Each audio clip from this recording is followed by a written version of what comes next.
Ok. Bon, bah, je vais passer la parole à donc pour les témoignages. Donc, le premier témoignage est de Antoine Guégan de la ville de Paris. Bonjour Antoine. Bonjour à tous. Voilà. Alors, je vais commencer ma présentation sur le bilan carbone de la restauration collective de la ville de Paris. Donc, c'est un bilan carbone qu'on a réalisé l'année dernière. Tout d'abord, je vais vous présenter le contexte de tout ce qui touche aux émissions de gaz à effet de serre à Paris. Donc, notre Paris a lancé son premier plan climat en 2007, à l'époque où il n'y avait pas de réglementation qui l'exigeait. C'est un plan de climat on a notre nouveau plan climat qui a été adopté en mars 2018 et il porte des objectifs spécifiques pour l'alimentation, puisque on a pour objectif, notamment pour la restauration collective, de réduire de 50% la part carnée en 2030 et de passer à 90% d'alimentation durable en 2050. Donc quand on dit durable, c'est bio, label rouge, pêche durable.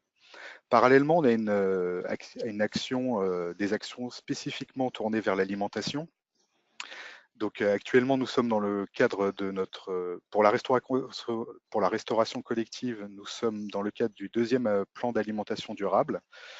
C'est dans ce cadre-là que nous avons réalisé le bilan carbone. Et puis, depuis l'année dernière, on s'attaque aussi à l'alimentation du territoire, puisque on voit que c'est un enjeu très très important. Et donc, on a mis en place une stratégie alimentation durable. Donc, j'ai le slide suivant pour vous montrer ce que représente pour une ville comme Paris l'alimentation. Donc là, on a en gros le bilan carbone de la ville de Paris, mais la ville de Paris en tant que territoire. Donc c'est les émissions à la fois de l'administration, mais aussi de tous les Parisiens et de leurs activités. Et on voit que l'alimentation représente 20% des émissions de notre territoire. Et surtout, c'est un des rares postes qui est très dynamique puisqu'il augmente entre 2004 et 2014. On a une augmentation de près de 10% des émissions de gaz à effet de serre liées à l'alimentation. On voit que c'est un sujet qui est très très important de traiter. Voilà. Donc, slide suivant. Donc, en ce qui concerne le bilan carbone de la restauration collective de la ville de Paris, alors voilà ce que représente la restauration collective à la ville de Paris. C'est plus de 30 millions de repas par an. Et il est réparti selon différents les personnes vers qui c'est adressé.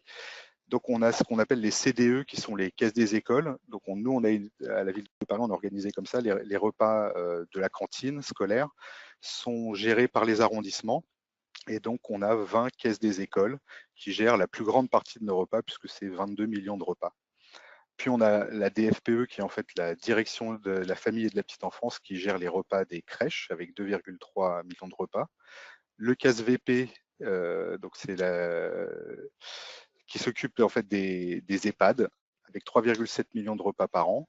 La SPP, c'est l'organisation qui s'occupe de la restauration des employés de la ville de Paris avec un peu moins d'1 million de repas. Et enfin la DASES, donc c'est notre direction qui s'occupe notamment de l'aide sociale à l'enfance. Et dans ce cadre-là, on distribue 700 000 repas par an. Donc pour le bilan carbone que je vais vous présenter rapidement, c'est donc Eco2 Initiative qui a réalisé l'étude au cours de l'année dernière. Et on s'est basé donc sur des données 2016. On a eu la chance de pouvoir partir de données les plus récentes. Et puis Eco2 aussi a recalculé notre bilan carbone qui avait été fait en 2010, ce qui nous permet d'avoir un point de comparaison qui est très intéressant pour voir la progression de notre ville dans la baisse des émissions carbone liées à l'alimentation collective. Donc, comme vous voyez, l'alimentation collective, c'est vraiment une grosse machine à la ville de Paris. On n'a pas pu faire un bilan exhaustif de tous les repas distribués. Donc, on a travaillé avec 6 entités pilotes, donc de 4 caisses des écoles, un établissement accueillant des adultes, donc de la SPP, c'était un restaurant collectif qui est avenue de France, dans le 13e arrondissement. Et puis, on a eu la chance d'avoir l'ensemble des données pour la petite enfance. Donc, on a eu toutes les informations nécessaires pour l'ensemble de l'alimentation des crèches. En ce qui concerne les données collectées, classiquement, on a collecté les données sur l'énergie, le transport, les déchets, les consommables. Et puis, on a fait un gros travail de collecte sur les données des achats alimentaires, puisqu'on savait que les émissions principales étaient liées aux achats de denrées alimentaires. Donc, des données, notamment le volume, classiquement, mais aussi, on a travaillé sur la provenance des aliments, les éventuels labels de ces aliments. Et puis, on a travaillé sur la saisonnalité aussi, puisque ce sont des indicateurs que nous suivons. Slide suivant. Donc, voilà le résultat de ce bilan carbone, avec un rappel donc, de 2010 où nous étions à 61 000 tonnes de CO2 en 2010 pour un peu plus de 27 millions de repas. En 2016, nos émissions ont augmenté puisqu'on est à un peu plus de 65 000 tonnes, mais on distribue aussi beaucoup plus de repas puisqu'on est à plus de 30 millions de repas. Donc je vous ai rajouté les pourcentages pour la colonne 2016. Nos émissions ont augmenté en gros de 6,5%. Parallèlement, le nombre de repas a augmenté de 14%. En ce qui concerne la répartition de ces émissions, donc dans le graphique de gauche, vous voyez que la plus grande part des émissions sont effectivement liées aux achats alimentaires, puisque 93% des émissions de notre bilan carbone sont issues des achats alimentaires. Et dans ces achats alimentaires, c'est le graphique de droite, on s'aperçoit que 69% des émissions des aliments sont issues des protéines animales, que ce soit la viande rouge, les autres viandes, donc ça va être viande blanche et poisson, et les produits laitiers. Donc on voit très bien que les marges, les leviers d'action sont plutôt situés au niveau de la protéine alimentaire, protéines animales, sans pour autant délaisser les autres types d'émissions qui restent relativement importantes. Si on fait un rapide calcul, les protéines animales représentent 64% de l'ensemble du bilan carbone de la restauration collective de la ville de Paris. Slide suivant. Alors, l'intérêt d'avoir fait un deuxième bilan carbone, c'est que ça nous fait donc un point de comparaison. Et donc, je vais vous présenter 4 histogrammes qui sont donc les évolutions entre 2010 et 2016.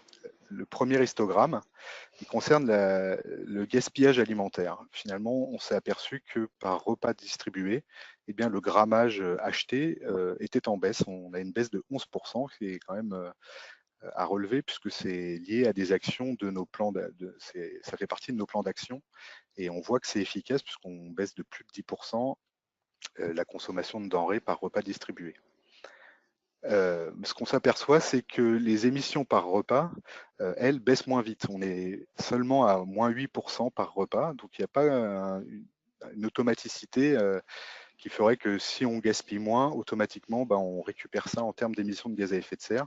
Ça baisse un peu moins fort, et ça, la raison de cette baisse moins importante, eh bien, en fait, c'est qu'on a une augmentation de l'intensité carbone du panier de denrées. C'est-à-dire que pour 100 grammes de denrées alimentaires achetées, eh bien, les 100 grammes de 2016 émettent plus que les 100 grammes de 2010. On était à 301 grammes en 2010 pour 100 grammes de nourriture achetée. On est aujourd'hui à 311 grammes. Et cette augmentation, eh ben, elle est essentiellement due, même totalement due, à l'augmentation de notre parc carné.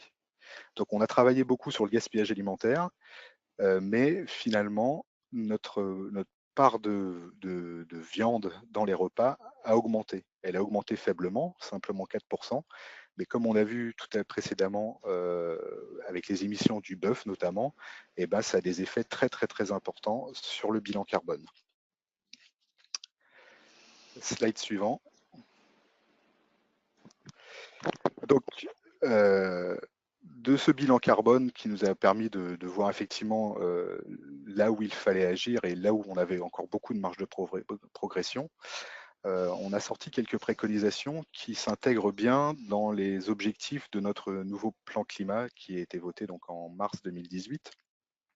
Donc on a un objectif à 2030 qui est de la baisse des émissions par repas de 40%. Aujourd'hui, on est en gros à 2 kg de CO2 par repas et on passerait comme objectif 1300 grammes. Pour ce faire, on souhaite promouvoir le régime flexitarien, c'est-à-dire effectivement réduire la quantité et la fréquence des plats de viande et de poisson. Alors aujourd'hui, à la ville de Paris, dans la restauration collective des enfants, on présente, les caisses des écoles, la plupart en tout cas, présentent un plat végétarien par semaine, parfois un peu moins, mais c'est déjà une première action pour faire baisser la part carnée. Et notre objectif à 2030, c'est de passer ce repas hebdomadaire végétarien à 2 repas hebdomadaires végétariens. Parallèlement, on souhaite bien suivre la consommation de la viande et de la viande rouge en particulier. Donc, on va mettre en place un nouvel indicateur qu'on appelait indicateur de durabilité. Le principe, il est simple, c'est qu'on va collecter les quantités de viande achetées par sorte de viande. Donc, on va avoir les quantités de bœuf, les quantités de veau, les quantités de poulet, les quantités de porc, et puis on les divisera par le nombre de repas distribués. Donc, on aura une proportion de viande par repas distribuée. Donc, cet indicateur, on va commencer à le suivre, je pense, annuellement, peut-être passer à semestriellement. Et comme ça nous permettra de savoir si les entités qui produisent des repas collectifs continuent à font des efforts visibles sur la part carnée dans les repas. Et avec un suivi plus annuel, on sera beaucoup plus réactif qu'avec un temps de bilan carbone qui fait qu'on étudie les données une fois par an, une fois tous les 4 ans. Et donc, on sera plus réactif pour dire à une entité en particulier, là, vous vous éloignez de la cible, il faut modifier ça. Et puis, bien sûr, continuer à lutter contre le gaspillage alimentaire. Donc, ce que je vous ai présenté montre qu'on est déjà en bonne voie, parce qu'on a eu une baisse de gaspillage alimentaire de 11%. Mais continuer à faire ça, parce qu'il y a beaucoup de déchets, notamment pour l'alimentation des enfants. Et continuer à impliquer les acteurs en interne, notamment autour des repas, apporter des solutions pratiques aux personnes qui constituent les repas pour leur dire vous êtes en capacité de produire des repas équilibrés pour les enfants qui ne contiennent pas de viande animale si dans la semaine il y a d'autres repas où il y aura des protéines animales. Voilà ce que je pouvais dire sur le bilan carbone de la restauration collective à Paris. Ok, merci beaucoup. Et je passe la parole du coup à Caroline de Food Cherry. On n'a plus beaucoup de temps, je suis désolé. Bon, je vais aller vite. Donc, bonjour à tous. Food Cherry, on est un restaurant virtuel, c'est-à-dire que nous cuisinons actuellement environ 3000 repas par jour et nous livrons sur Paris et en banlieue proche donc des repas préparés de façon artisanale. Comme vous pouvez le voir sur cette première slide, on a fait des choix qui étaient intuitifs dans un premier temps et qui aussi tenaient à la connaissance qu'on a de notre métier et qui finalement répondent aux enjeux climatiques et on essaie de s'améliorer au quotidien. Ils sont repris donc dans cette slide, mais si je dois les classer, ce sur quoi on a mis l'accent, et ça répond à la présentation qui a été faite dans un premier temps, c'est la partie là en bas à gauche, Veggie Friendly. On a aujourd'hui sur environ 10 plats qui sont proposés différents par jour et qui changent tous les jours. La moitié est végétarien et on essaye aussi sur ces plats végétariens d'en avoir un qui est totalement vegan, c'est-à-dire exempt de tout produit animaux. Tout à l'heure, on se posait la question de savoir est-ce qu'il faut faire le choix entre des plats végétaux de saison ou locaux. Nous, on a essayé de travailler sur tous les fronts en même temps. Donc oui, pour beaucoup plus de végétal, mais beaucoup plus de végétal, c'est pas n'importe lequel. Donc on travaille exclusivement avec des fruits et des légumes de saison, avec toute la difficulté qui a été soulevée aussi de savoir quand est-ce que commence la saison. Actuellement, on est en veille permanente, par exemple. On guette l'arrivée des premiers concombres, des premières tomates pour pouvoir être au plus près de la saison. On a, quand on sert des produits d'origine animale, donc viande ou poisson, on a fait un effort particulier pour pouvoir proposer à nos clients des produits de grande qualité. Donc, grande qualité, ça veut dire des produits, si possible, labellisés. Notre volaille, par exemple, est labellisée bleu blanc cœur. Elle est aussi garantie sans OGM et sans antibiotiques. Et l'autre exemple que je peux vous donner, c'est par exemple le bœuf qui vient du sud de la France, donc d'une filière en circuit court. Le reste de nos viandes, qui sont peu nombreuses, mais on en sert quand même, donc porc, veau et agneau, sont toutes des viandes fermières label rouge. En ce qui concerne la pêche, on a pris un soin particulier à sélectionner, à utiliser des espèces variées, qui est un des points clés pour ne pas faire peser le poids sur une espèce en particulier et mettre en danger une ressource. Et donc, quand on a les espèces qu'on a choisies, on a essayé de les choisir avec également des labels. Donc, quand ce sont des espèces sauvages, elles ont souvent le label MSC. Et on travaille aussi avec du poisson d'élevage. On a des filières très identifiées avec des cahiers des charges très exigeants et dont les impacts sur l'environnement et sociaux sont réduits. On a également essayé de travailler en circuit court. Alors effectivement, là, l'impact en termes de bilan carbone est peut-être plus réduit, mais on sait toute l'importance que ça a en termes économiques et sociaux, également en termes de prix et de juste répartition de la valeur et de meilleure connaissance de ce qu'on fait. Hein. Simplement, quand les filières sont plus courtes, on est capable de vous dire d'où notre produit vient. On essaye d'augmenter la part de produits bio, puisqu'on sait l'importance aujourd'hui des résidus dans l'alimentation, des résidus pesticides et leur impact en termes de santé publique. Et donc, on est capable aujourd'hui, par exemple, de proposer 100% de céréales bio et on fait un effort conséquent qui devrait s'améliorer dans le futur sur les fruits et les légumes. Et enfin, c'est ce qui me permettra de faire le lien avec la deuxième slide, on s'est dit, on fait tout ce travail et comment en parler, comment être transparent. Et ça n'a pas été une mince affaire parce que, en fait, il n'y a pas vraiment d'outils, à part le dire par des phrases un peu vagues, il n'y a pas d'outils précis. Et Eco2 Initiative, donc, par la plateforme qu'il a créée, nous a donné un outil vraiment très utile. On a eu envie et on a besoin, parce qu'aujourd'hui on est obligé, d'apporter des informations d'ordre nutritionnel à nos clients, mais il nous semblait insuffisant et on s'est dit, dans un contexte d'enjeux climatiques forts et de transition alimentaire, pourquoi ne pas donner, en même temps qu'on donne les informations nutritionnelles, l'information du Nutri-Score, qu'aujourd'hui on est quasiment les premiers à donner, puisque même l'industrie agroalimentaire n'y est pas obligée. Donc c'est un indicateur qui a fait l'objet de nombreuses discussions et qui est censé donner aux consommateurs une vision claire et précise de ce qu'il peut manger, enfin de ce qui est bon pour sa santé.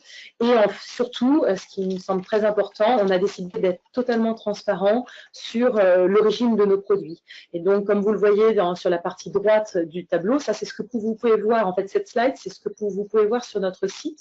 Quand vous cliquez sur un plat, vous avez donc pour chaque plat les informations nutritionnelles, les calories, lipides, protéines, glucides, le Nutri-Score, et pour chaque plat, le pourcentage de produits français qu'il contient, le pourcentage d'ingrédients labellisés, donc ça regroupe les ingrédients labellisés, ça regroupe le label bio, mais aussi le label rouge par exemple, et d'autres types de labels comme le label bleu blanc cœur.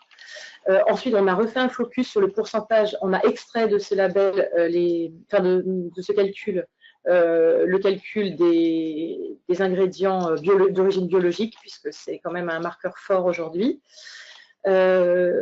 On a donné les informations sur les fruits et les légumes de saison. Donc là, on est assez souvent à 100% et on n'est pas peu fiers de le dire parce que sur des gros acteurs comme nous, vous apercevrez que bien souvent, les enfants dans les cantines ou même les gens dans les restaurants collectifs mangent des légumes et des fruits hors saison. Et enfin, pour chaque plat, on a donc fait un calcul d'empreinte CO2. On a décidé d'afficher cet indicateur, même si on pense qu'il est encore assez difficile à s'approprier pour le grand public, parce qu'on y croit et on se dit que c'est une façon de passer un message et que les gens vont apprendre petit à petit. On est assez fiers en fait d'avoir cet outil qui est inédit et que je crois pas mal de gens nous envient. Voilà.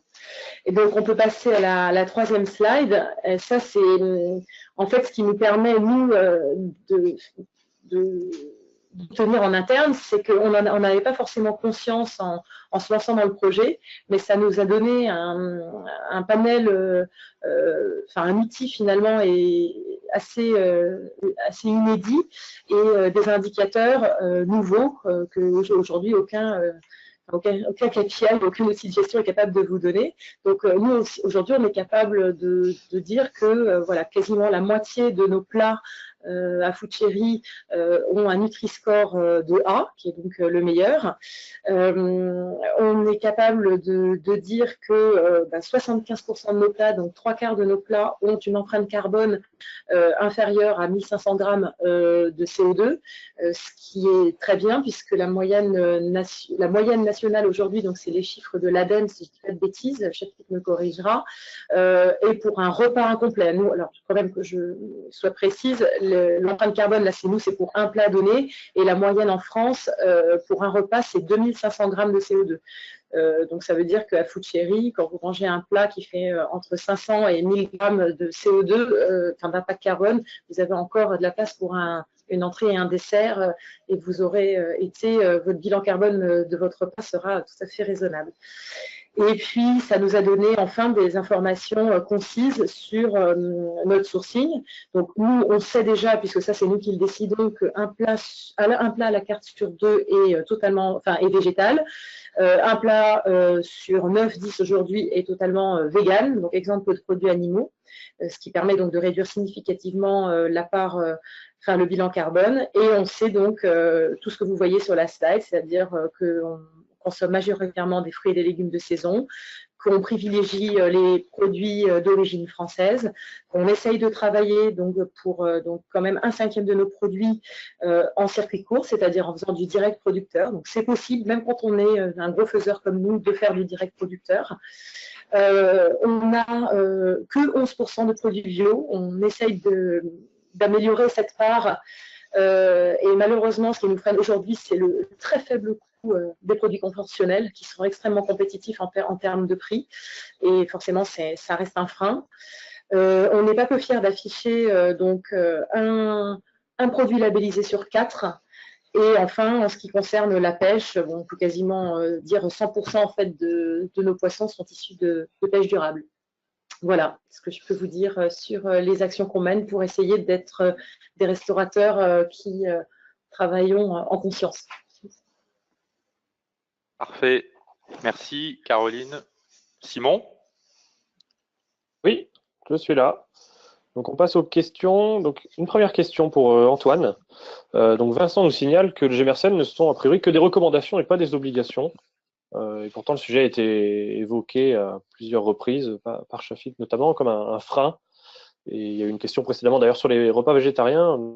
Qu'en pensez-vous? Quelle est la difficulté avec le GMRCN aujourd'hui?